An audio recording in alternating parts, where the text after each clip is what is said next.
Thank you for joining us for today's webinar.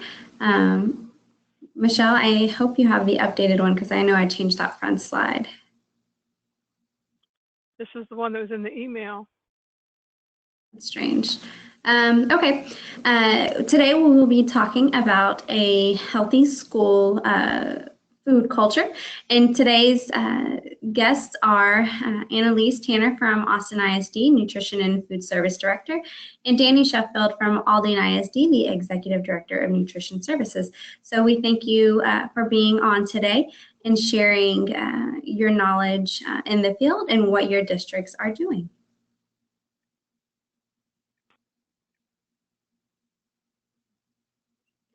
So logistics for today, everyone is muted right now. You will be able to either use your computer audio or call in. On the right-hand side, there's a panel and there's the number to call in if you are having trouble hearing us with the computer audio. If you have any questions and are still having trouble, there's also a chat section, so feel free to chat us. Again, all attendees are muted, and we have the handout section with the PowerPoint available. You will also be given CEUs by the end of the week. So if you're needing those and haven't received them by the end of this week, please reach out and let us know. Today's agenda, we will give an update on some legislative updates and resources, as well as hearing from Aldine first and then Austin ISD. We will leave time for Q&A, so if you want to chat the questions to us, feel free to do that, or we will open up the mics at the end of the webinar for you to ask your question. So here are our 2016 SHAC in Action winners. We put out an application, award nomination each year in the spring, and here are last year's winners. So we just wanted to share who those people were, those districts were, and let you know that this year's award nomination is open and it will close April 7th. So next slide, please. This is the SurveyMonkey link to put in that nomination.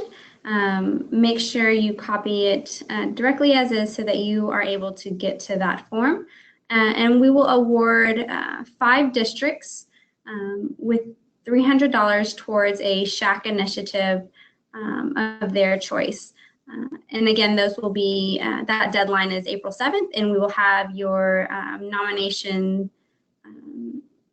your nominated winners announced the week of May 8th. So now I will pass it on to Michelle. Thanks, Sarah. Greetings, this is Michelle Smith, State Coordinator for Action for Healthy Kids. Thank you so much for joining us today. I think we have a great agenda. I'm excited about it. Also wanted to let you know we have 2 more webinars Action for Healthy Kids will be doing this spring. The one on Tuesday, April 25th will be all about the different laws that relate to school health advisory councils. How many people, how often should you meet, what should you be focused on, who do you report to? So if you have any questions about the legal issues around school health advisory councils, join us on April 25th. And then Department of State Health Services is working with us on a PE Professional Development webinar for Wednesday, May 10th. We'll begin our webinars again next fall and we'll let you guys know close to the end of the summer what the first schedule for those are. There are a lot of resources out there for school health advisory councils. DSHS, the Department of State Health Services, revised their School Health Advisory Council Guide, which is a step-by-step guide to help you plan and develop, or if you have specific issues you want to review what approach you might take, this guide is for you. And then Texas Education Agency has information under their school health page on their website. Texas PTA has a healthy lifestyles website, and they do a great monthly newsletter with updates on grants and different things. And then the Department of Agriculture has their squaremeals.org website, and you'll find information on working on wellness policies on that one. And then, of course, our partner, It's Time Texas, has our SHAC page where you can link to several different resources, including a list of the different laws that relate to school health advisory councils, and also to previous webinars we've had. If you want to know the TEA rules specifically, we've also put in a connection to those as they relate to coordinated school health. As far as data and specific things that relate to policies, State School Health Policy Database is sponsored by NASB, and there you'll find examples of different school health policies that have been implemented in different states. If you're not familiar with the whole school, whole community, whole child model, this has been developed by CDC with ASCD, which is an educational organization, and is being phased in to replace coordinated school health. It expands on a couple of the components. All the components from coordinated school health are included in this. It just expands. One of the components used to be families and communities. Now it's they standalone families is one component and communities is another. So you can learn more about that there. CSPI is a great organization for advocacy, and they have a guide for improving school food and beverage environment in your school. And that's something you might want to look at, all about the different snacks and vending and different ways you can work on policies in your school. And then CDC has is in the process actually of updating their school health index to reflect the components from the whole child model. I think that will be done by early fall, but their assessment tool is still and always has been the one that's most used by schools to identify where they are and what gaps they might have. We've also included the Spring Branch ISD website link. They have put together some great materials if you're interested in just kind of checking it out, and some YouTube videos and different things that could be helpful. As far as school nutrition resources, we have put a few here that we feel could be useful. The USDA has developed a toolkit focusing on smart snacks, which is on their website, as well as links to local wellness policies. This chart that I've got a link here to is from 2004, compares 2004 to 2010. So if you have you would have an existing wellness policy from 2004 and you're updating it, this will show you some of the key areas that you're going to need to focus on. My organization, Action for Healthy Kids, has what they call Game On, which is a great place to go find activities for implementing wellness policies. And it's structured so that you can go in and identify different areas, whether it's cafeteria or the playground or the classroom. And it's an interactive way for you to get information. We also have a modified version of the School Health Index, which is free. You can go on. It's a slightly shorter version, focusing more on the nutrition, physical activity aspects of the School Health Index. So if you want to use that, it's free as well. You just go through the school portal and set up and affiliate with your school. And then our Texas Department of Agriculture still has their website called squaremeals.org, and you'll find information there on wellness policies as well as different state programs that they have in place. This is what the interactive site at Action for Healthy Kids for Game On looks like, and you can go in and click on any of these different areas, and it'll bring up a list of different activities that you can do to support wellness policies. We've also included, we just recently did the recess webinar, and since recess is part of wellness policies and is something that SHACs are mandated to make recommendations on, we've went ahead and left these two resources in here for you. CDC and Shape America just released a new recess resource in January that can help develop recess plans and strategies. And then the Texas Department of State Health Services in Tayford has also had some webinars on recess. And one of them involves the LINK project, which has implemented a character development as well as a recess in four times a day, and the Link Project has shared how effective that's been in improving students' academic success. And the last thing is, this session there has been a bill filed to mandate that districts adopt a recess policy. In the past, the SHAC has been required to review and recommend, but it has not been required that one be adopted. Now, if this bill was to pass, all districts would be required to adopt a policy and specify how many minutes per week of unstructured playtime students will be allowed, and also whether it can be withheld for discipline. This bill does not say you can't withhold it, and it doesn't say how many minutes you should have, but the feeling is that if the schools are required to put in writing what this policy is, then it's going to be more likely that parents are aware if they do have a policy that says we don't have recess, because a lot of times we've found out that parents just don't know. So I'm going to turn this over to our first speaker and let you introduce yourself and get us going on our nutrition and healthy school food culture. Thank you, Michelle. I'm Dana Sheffield, Executive Director of Child Nutrition at Aldine ISD, and that is in Houston.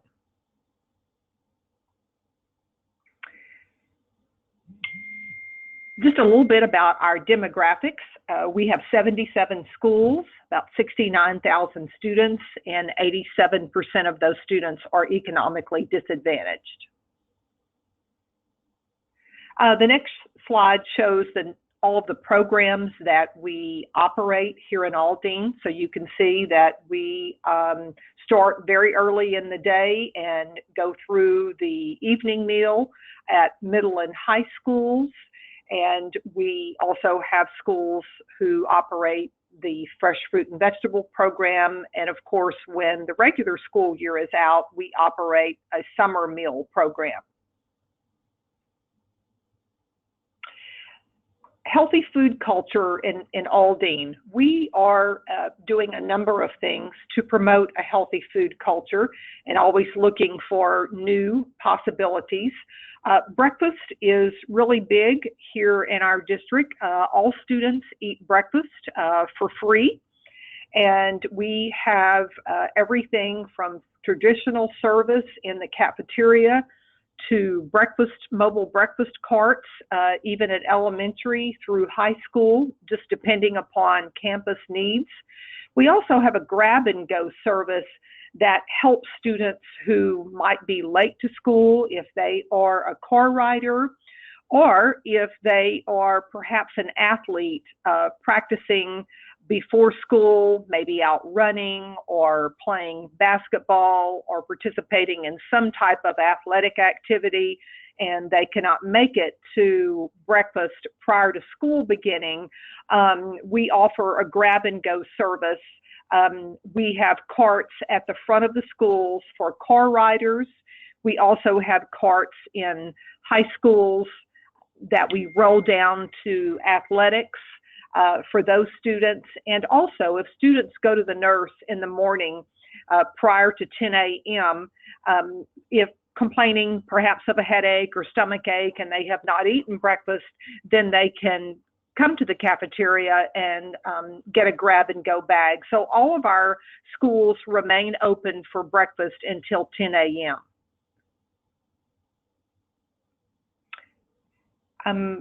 There you go. Thank you. One thing that has been very successful for many, many years, and this was part of our original wellness plan, we adopted wellness days each year, and it may range from 3 to 4, sometimes 6 days a year. And it's a way for the entire district to be involved. And so we select the dates according to the school calendar, and then we give them a theme, a focus, and some goals. And so these wellness days are communicated out to every school. We especially use our physical education departments to help promote this so that schools can plan for the wellness days. They can plan activities that they choose on their individual campuses, and we have the whole district involved in it. And it can be not only for schools, but any department as well. And so we have one more to occur this school year on May the 19th. And as you can see, it will be about eating your colors for a vibrant you. So we want to make sure the entire district understands and practices the culture that we're trying to promote. And then nutrition education focus comes in many, many forms. Again, we're trying to reach every school, every level, and beyond that as well. So something that has been ongoing for many years is a monthly nutrition promotion. And these are designed by our dietitian and nutritionist based on school level. And so there's a way to get involved. There's a way for students to be involved. We are using more and more social media to do this as well. We participate in a program under Texas Department of Agriculture called Farm Fresh Friday. And we have chosen to implement this program in our early childhood schools. We have 9 early childhood pre-kindergarten schools that consist of 3- and 4-year-olds. And the education need there, not only to students, but for parents is very critical, because we know the eating habits are formed early in life. And so that's been very successful. We work with our produce vendor to feature a different type of produce and have a nutrition education lesson and invite parents as well. So this is once a month, and we rotate through the early childhood schools. Just last week, we have planted a student garden here at our Child Nutrition Center. There are student gardens at various schools around the district, but this is the first one to be planted here at the Child Nutrition Center. So it will essentially become a learning lab and will become part of what we call Aldine Culinary Kids, which will be beginning next school year, a field trip that is offered to elementary students to come to our center to participate in nutrition activities, to do a little cooking, learn some simple cooking skills, and then also have a chance to go out to the garden to learn and to help us and to perhaps pick some of those items. We do a lot of parent outreach through social media. We're learning that this is a really, really critical area. Our food, of course, and our menus are very important, but regardless of what the regulations are and regardless of what our menus are, we need to make sure that we educate parents and that they know what we're serving and they understand the types of foods that we prepare. We participate in health fairs throughout the school district and community. And as I said earlier, we have a great partnership with our physical education and health services departments. And together we all make up our SHAC committee along with other members. And of course, relying on social media, Facebook, Twitter, and we're going to begin having an app this summer as well.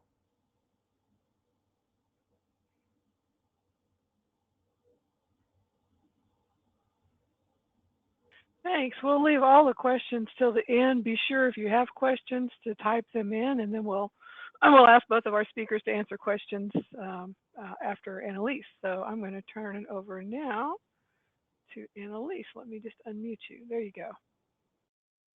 Hi, I'm Annalisa Tanner. I'm the Food Service Director for Austin ISD. So again, we're doing some of the similar things that Aldine is doing. Just going to go through what healthy school food culture here in Austin looks like. First, we break up our work into a couple different categories just to stay organized. And so the main area where we work is in food access and then nutrition education. And then we also have a focus on sustainability here in Austin. And I share with my team all the time, and the philosophy here is that the cafeteria is a classroom. It's definitely a social place where kids get to take a break and interact with their friends during mealtime, but we're still educating them about nutrition as they go through the line and see the options that we're offering. We're educating about cultural foodways and then also about the food system. And so that's sustainability coming back into our focus. So our 5 initiative areas where we're really focusing on improving our programming is breakfast in the classroom, expanding to every campus that qualifies, after school meals, the same thing. We've gone from, in the last 18 months, 2 breakfasts in the classrooms to 30 and 9 after school or CACFP programs to 71. Salad bars, we have made-to-order salad bars in all of our elementary schools. You can see in the photo down at the bottom an example of that.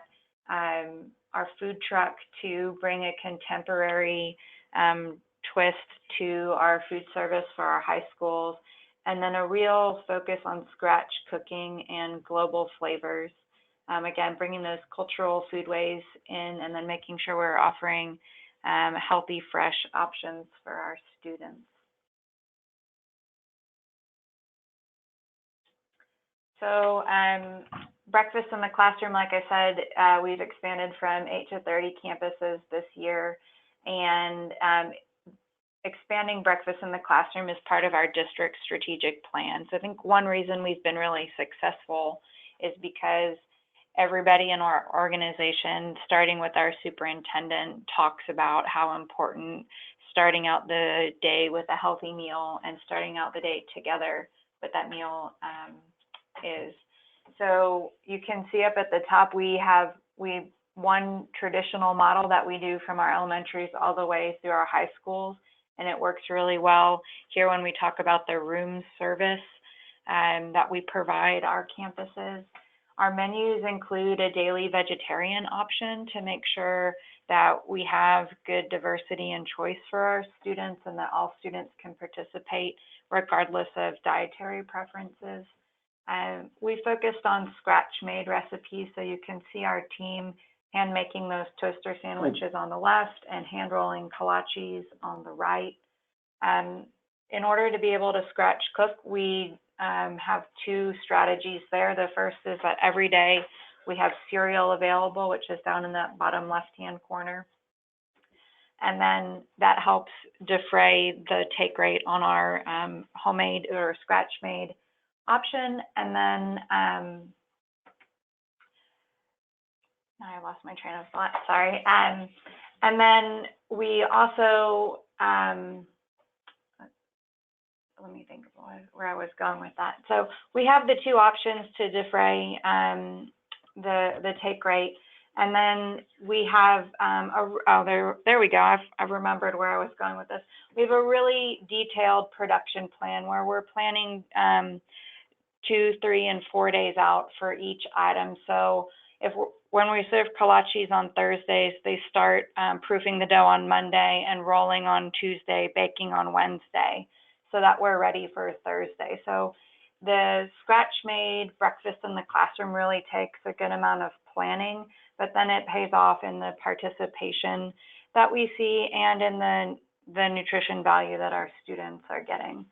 We also menu a minimum of 3 fresh fruit per week, and we make sure that at least one of those options is not an apple and a banana or an orange, so that we're really offering the kids some variety. So whether it's our farm-to-school watermelon or strawberries, blueberries, et cetera, really trying to make sure that that breakfast in the classroom menu reflects the ideal nutrition that we'd like to provide our students and really reflects that fresh and good quality foods.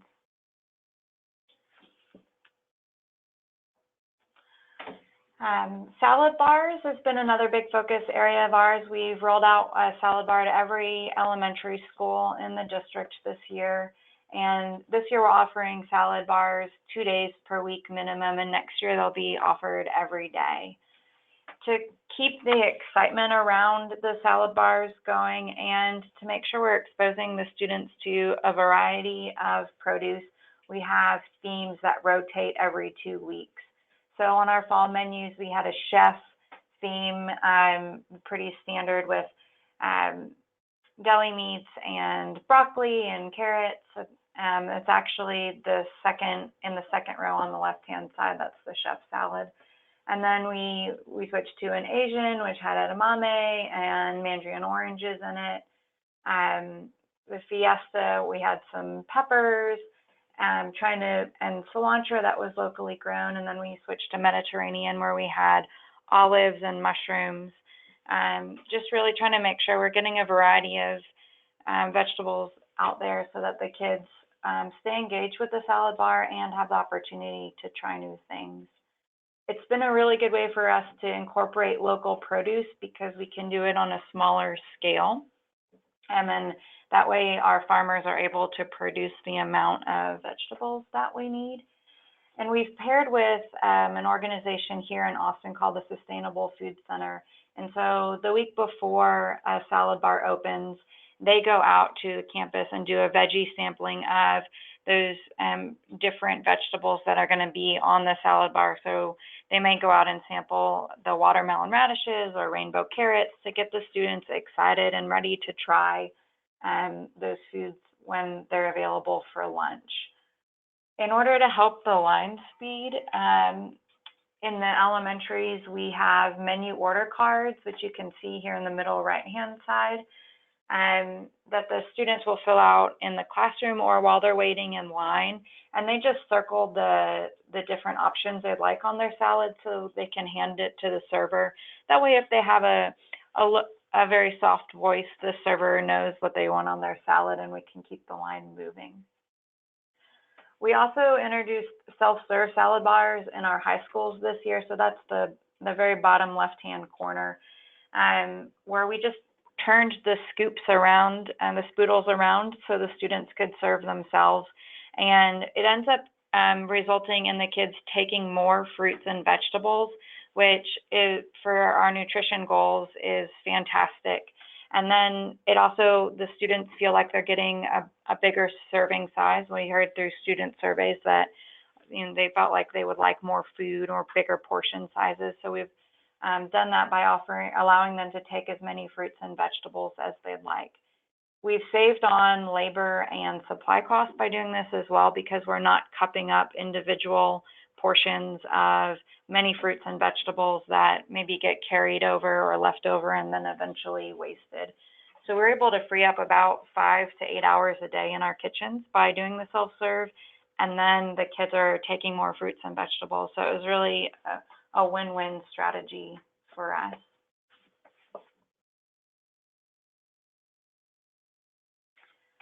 Our next focus area is a food truck, which is probably one of the most exciting things for our students.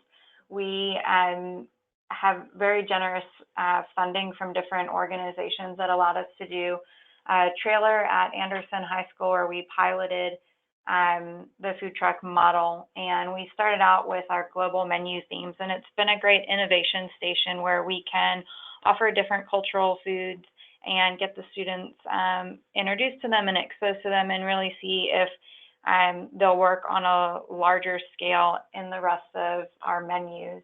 So we started out with Mexican street tacos, carnitas, barbacoa. We had some street corn and spinach salad. And it was really popular from the food truck. So we're able to put those tacos on our regular menus for Taco Tuesdays around the district. And then this year we started the year out with the Vietnamese theme where we were offering banh mi's and pho. And we have 2 dual language schools in Vietnamese here in Austin. And so we wanted to make sure that our menus included foods that highlighted the cultural diversity that we have and could introduce students to new foods, but also to students who eat those types of foods on a more regular basis.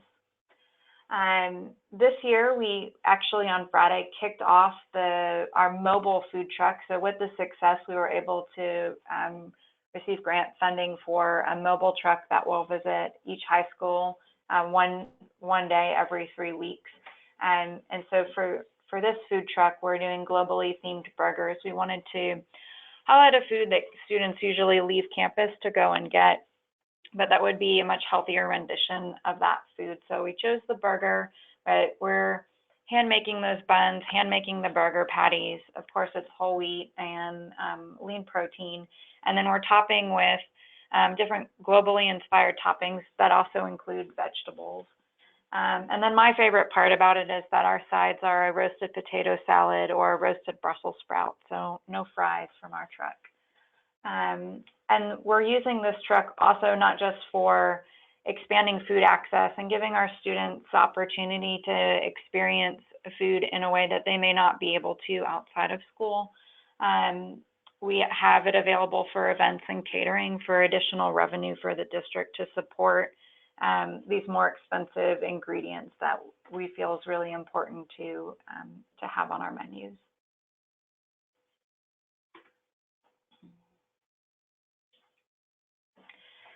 This year we spent a lot of time on recipe and menu development. First is that we have a clean label initiative, so we have stricter rules and regulations about what's on our menu than come down from Texas Department of Agriculture. We're doing that in conjunction with the Lifetime Foundation, and so we've eliminated high fructose corn syrup, artificial sweeteners, trans fats, and then we're working to remove all artificial preservatives, colors, hormones, and antibiotics, and then unbleached flour. And we're about 70% there with our product portfolio. Just bringing a higher nutrition value to our community and trying to meet the needs of what our community has asked for. For that focus that we have on sustainability and teaching our students about the food system, we have seasonal menu cycles. So we have a menu cycle that runs for the fall, then we switch it up for the winter, and then we switch it up again for the spring. So it really lets us highlight what's available seasonally and lets us bring more variety to the menu so that the students aren't eating the same thing for all 177 days. I mentioned before that we have at breakfast in the classroom a daily vegetarian option, but we make sure at lunch to have a minimum of one vegetarian option on all menus, just to make sure that there's good diversity for our students, for the nutrition, the food system, and the sustainability piece that sort of all ties back into that.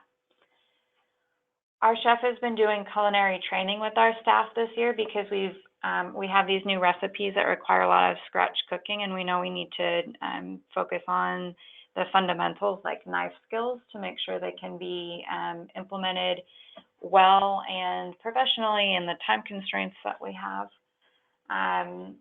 And so we've gone back to talking about how different types of heat bring out a different kind of product. If we choose to bake something versus saute it, what that quality will be like when our students are eating it. The global flavors, I think I've talked about a lot, but really trying to make sure that we have good diversity in our foods and that the menu reflects all of the diverse population that we have here in the district and sort of fosters,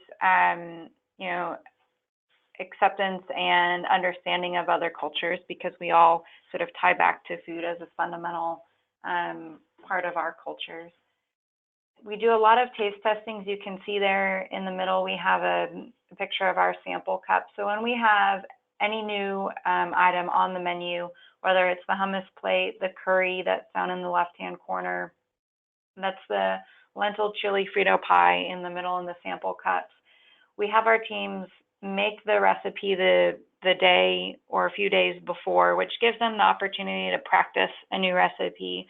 But then they put those samples out and really encourage the kids to try them so that the kids have had a taste sort of like without risk, so that they know what the food is. That way, when we have it on the menu and it's an entree, they feel like they know what it is and they are more willing to take it and to try it, rather than giving up their lunch to try something that they're not sure if they like or not. So I think taste testing is, and offering samples is a really important part of our menu development and the success of our newer menu items. We have this year menu icons on all of our menus, and then we have little identifiers that go on our serving lines on the sneeze guard. So you can see with the curry in the bottom left-hand corner, we have it identified as this is a new recipe.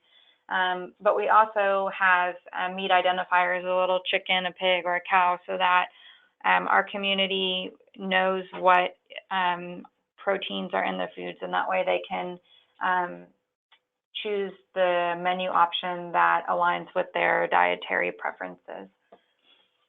And then finally, we have a menu app so that our families can look at the menu on their mobile phones, put up and have access to nutrition information. But it's also been a really good mechanism for feedback, because you can give each item a 5-star rating, but also write individual comments. And so it's been great because we can take those individual comments back to campuses to really focus on a specific culinary training piece with them, or we can take it back to the dietitian and the chef and talk about how we might need to tweak a recipe or a menu to have better acceptance from our students.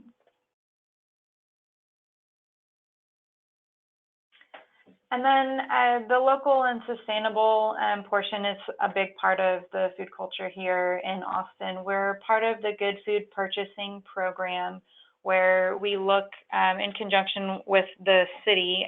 We have a larger focus on procurement of all food served by institutions in Austin. And so we rate every single product that we have in 5 areas. Nutrition, which we know being in school food, we've got that one in the bag. And then we look at local, sustainable, animal welfare, and fair labor standards for each product. So we have a really good baseline of the impact that our procurement is making to the overall food system. And we have used that information to create a plan going forward so we can continue to be very mindful of our purchases. We've had a big focus as well on farm to school, and have rolled out farm to school and Farm Fresh Fridays at all campuses in the district. We went from last year having carrots from one farm that's growing fields of produce just for Austin ISD to being able to offer 3 different produce items on Fridays. And that's really come down to developing relationships with our farmers and crop planning months in advance so that we have a steady supply and we have a good commitment from both from the farmer to us and from us to the farmer. We have a Garden to Cafe program where our 95 gardens in the district can safely bring produce into the cafeteria. That goes through a process where they certify that they're a food safe garden. And then we measure and weigh that produce coming in so that we can celebrate our hyper local food production. And while it doesn't really impact our procurement or make up a portion of our food cost, what it does is really extend the educational experience for our students from the garden to the cafeteria and let them see sort of full circle when when food is produced, what that impact can be.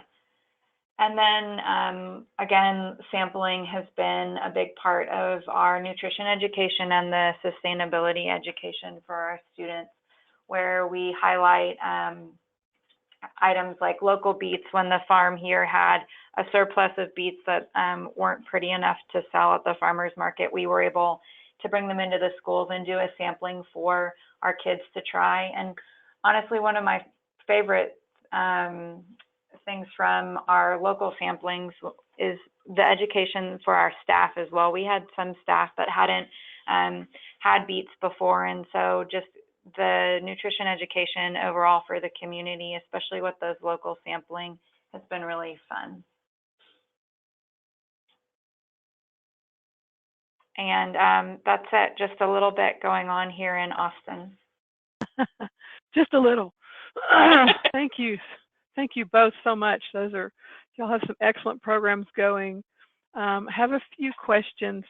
Going back to, and I'm going to go ahead and unmute Dana as well.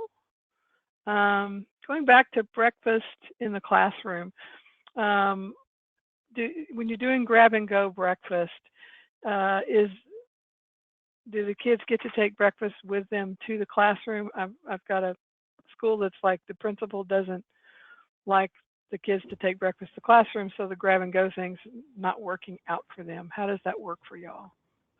Yes, they are able to take breakfast to the classroom. Again,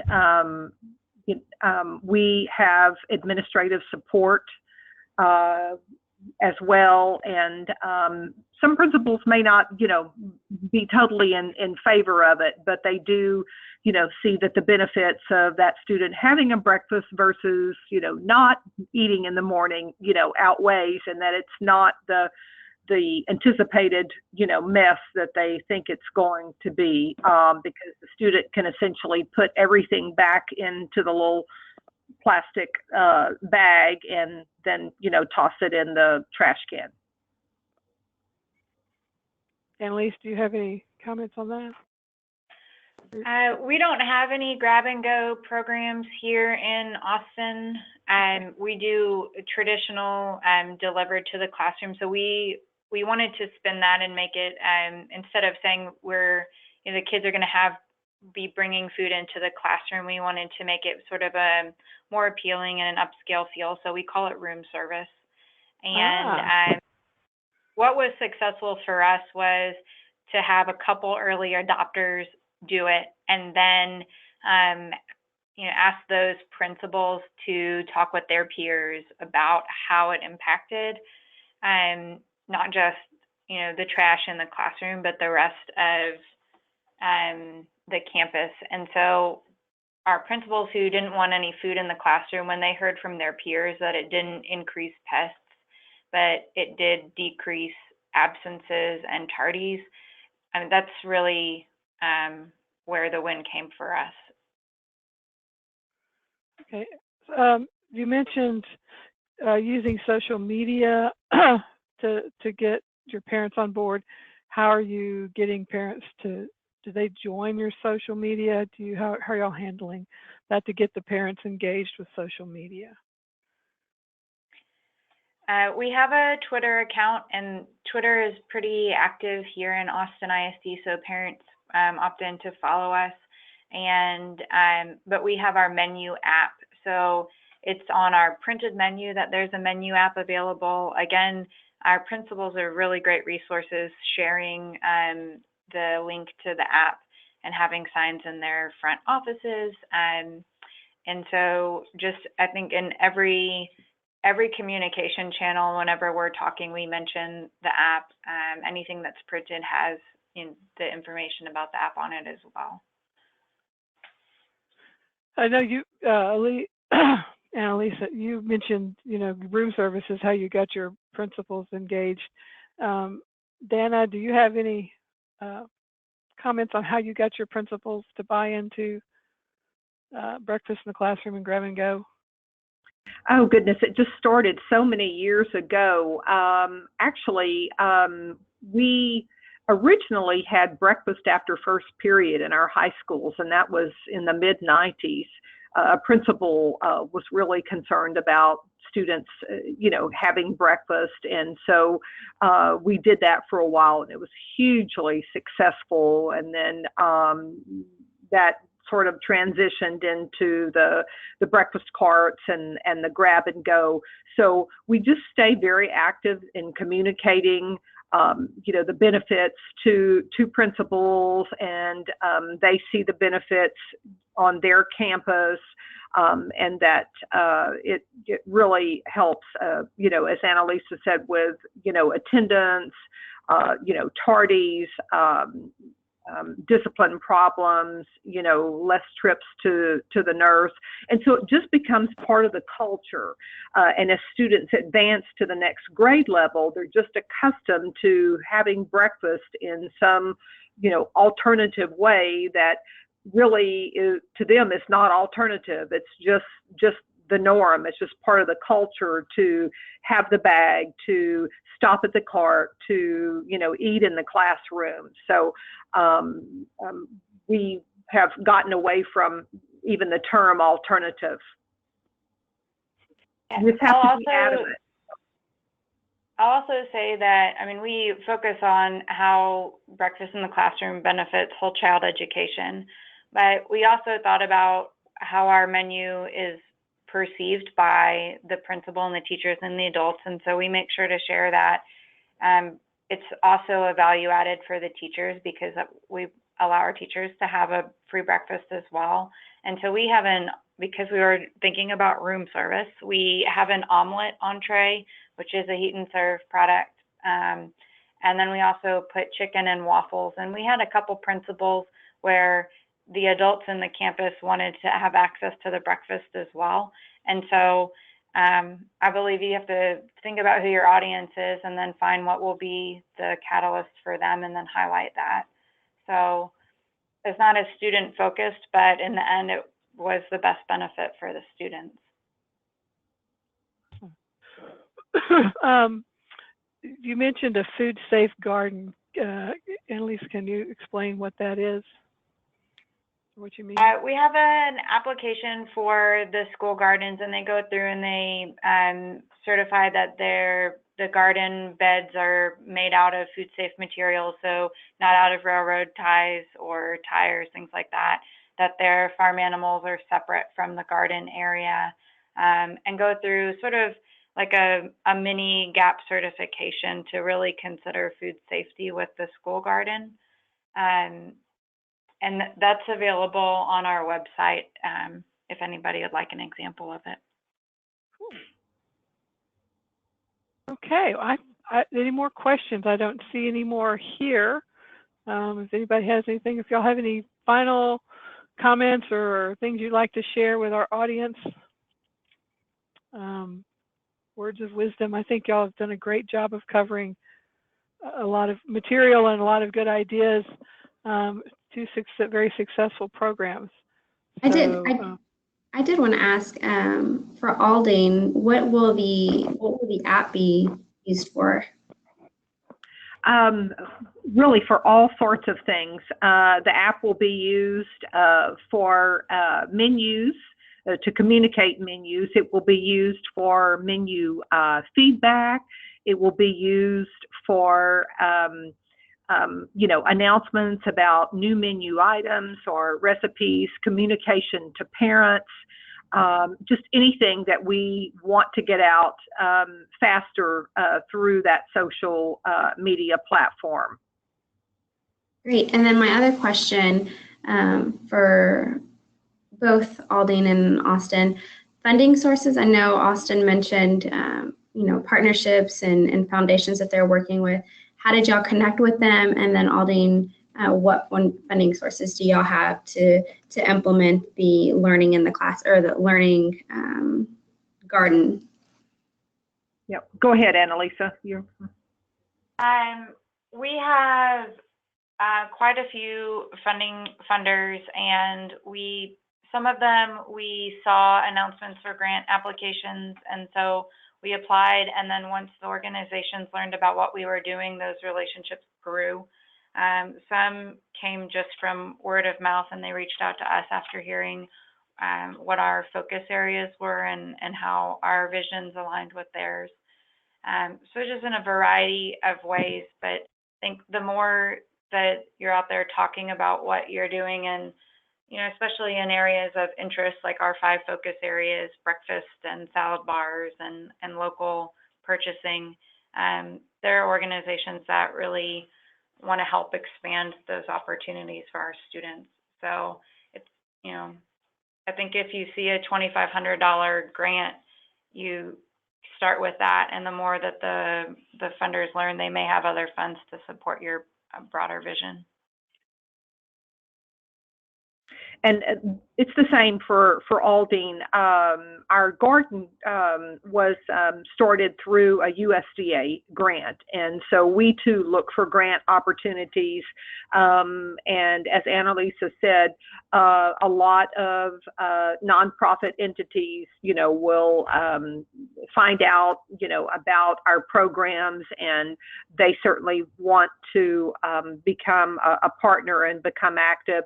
Some of those already exist, like Dairy Max. We work very closely with them for dairy education and products, but there are many local, state, and national entities that want to be a part of child nutrition programs and want to partner with us. We also partner with Focus on Food is one of them that we partner with, and Children at Risk is another entity that we work with as well. And this is Michelle. Just Action for Healthy Kids does provide grants for alternative breakfast programs, and our grant applications are currently open. So if your school is interested in starting a breakfast in the classroom or grab-and-go breakfast, go to actionforhealthykids.org and look under schools, and you'll find the grant applications there. We also do Game On grants around physical activity projects. So check those out for sure. And the deadline is April 7th for those grant applications. Anything else? Sarah, do you have anything else to add? No, I think that was it. Well, we're going to give you a few minutes back at, excuse me, 12:20. Thank you all for being here. This is being recorded and will be posted, so you can share with others that you think might benefit from this information today. And we appreciate you joining us. We'll look forward to having you on future webinars. Thanks so much. Thank you.